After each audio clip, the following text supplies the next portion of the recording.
Hello everybody, welcome to my video.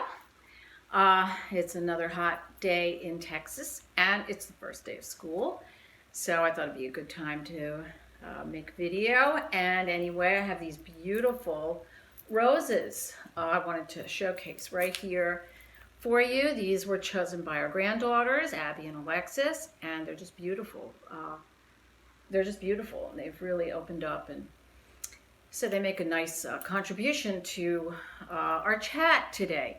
Now, with this episode, I wanted to start to branch out onto a couple other topics.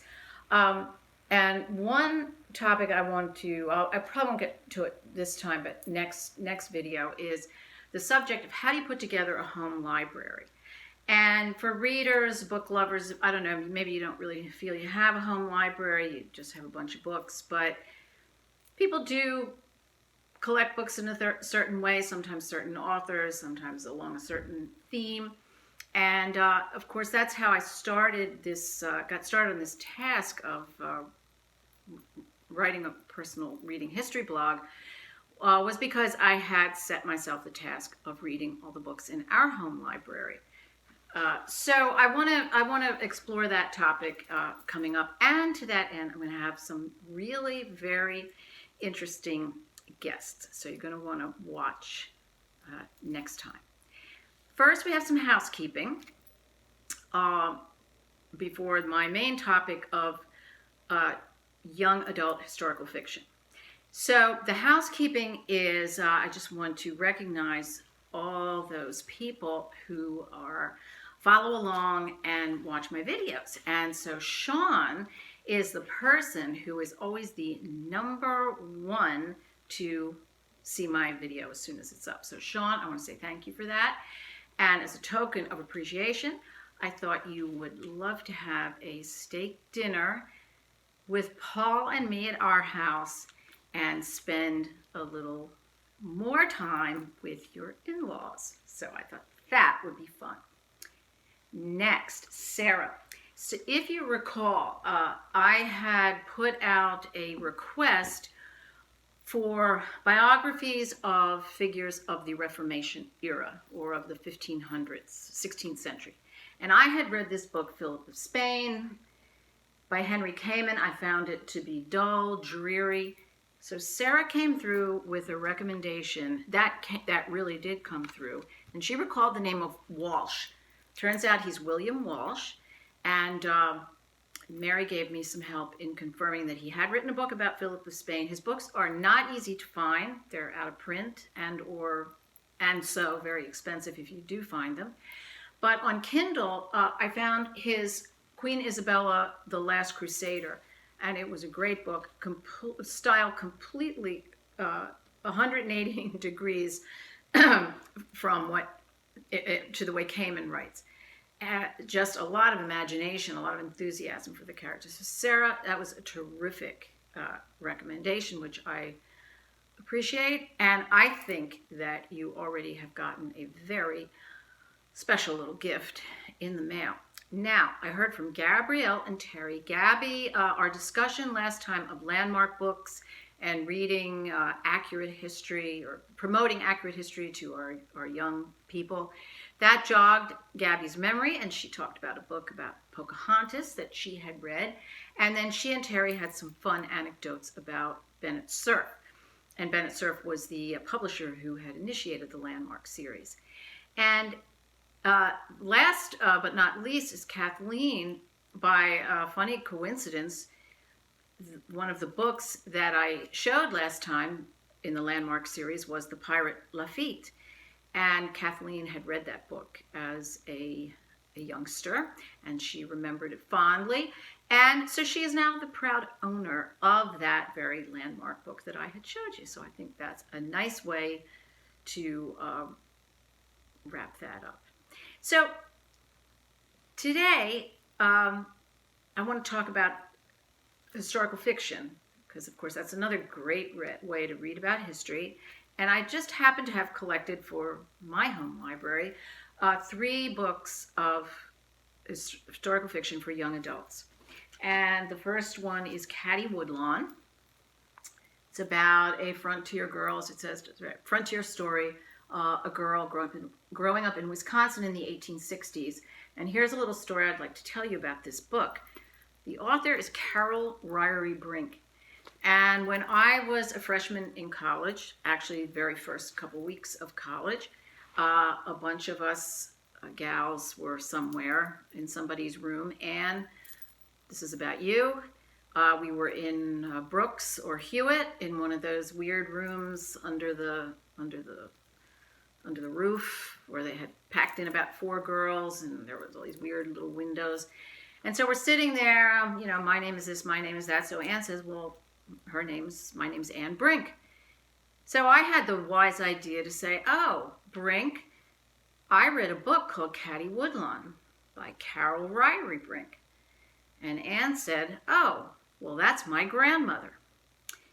Well, that just about blew me away, the idea that somebody had a grandmother who wrote books, because I had 2 grandmothers. I didn't know them, but they weren't writing books. My one grandmother I knew she wrote letters. She wrote letters home to her family in Germany. But my other grandmother was illiterate. She could neither read nor write in her native language of Italian, and she could not speak English. So this idea that somebody had a grandmother who was a writer, and and that this fellow student of mine had ancestors who had been in the United States all the way back, the 1800s, that they had been the pioneers who went out west. This was just, it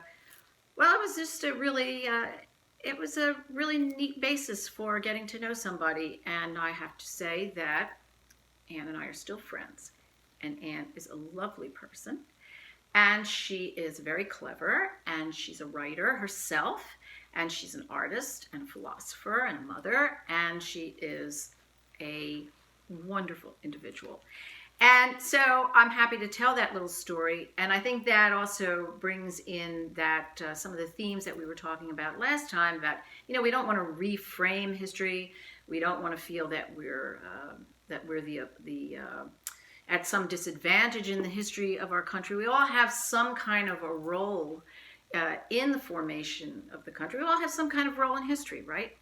And I think that story about Anne and her grandmother is particularly neat because looking at it a different way, if you look at my background, I had a grandmother who, as I say, was illiterate, yet within one generation, her son, my father, was a college-educated civil engineer, completely literate in both English and Italian, as a matter of fact. So that's also something remarkable about the history of our country, that in that short a time, you can change, really, your past. So I just love that story, and I love Caddie Woodlawn, and I want you to read this book and to pass it on to your loved ones. The next 2 books of young adult historical fiction that I recently have found in antique stores or thrift shops. The first is The Bronze Bow by Elizabeth George Spear, and she wrote The Witch of Blackbird Pond. Some of you might remember it. The Bronze Bow is a story set in Galilee in the 1st century. It's a story about zealots and the early Christians. It's a story about Christ. And it just gives a great insight into the history of that period while telling a wonderful story. This is a great book, and Elizabeth George Spear is a great author. This book is called Adam of the Road. I never read this when I was young. This is a story of a minstrel and his son, Adam. The setting is England in the 13th century. But it's the author that I'd like to draw your attention to. And the author is Elizabeth Janet Gray. And she was, I'm not going to say that I knew her. I may have met her. She was from the area where I grew up, Chester County, Pennsylvania. She was a Quaker, as my family and I were growing up. She was very well known in that Quaker community. Elizabeth Janet Gray, under the name of Elizabeth Gray Vining, later in her later life, was selected to be the tutor to the Crown Prince of Japan after World War II, when the United States went over to set up the reconstruction of Japan under General MacArthur. And this author, Elizabeth Janet Gray, or Elizabeth Gray Vining, was chosen as his tutor, and she wrote a book about it about those years in Japan, called Windows for the Crown Prince. I read that book recently and I reviewed it on my blog. I'm going to give you the link to that commentary because I think she is a very unique individual, a woman of a lot of integrity, honesty, faith, and very hardworking, a real work ethic. So, and this book, this story it's an engaging story, and it, like the others, gives you a real sense of the history of the time. So these are some wonderful young adult fiction, but maybe like for a precocious 10-year-old up to as much as age 15. And it's weird. I have all women authors here because this last one I just want to make quick mention of is Jean Fritz. She has a whole series of books just about like this format, this length, pictures, not a lot of text on the page, so maybe a third grader. Most of them are about American historical figures or American events. This one's called, they usually have a humorous note, but not trivial, not comic book, okay?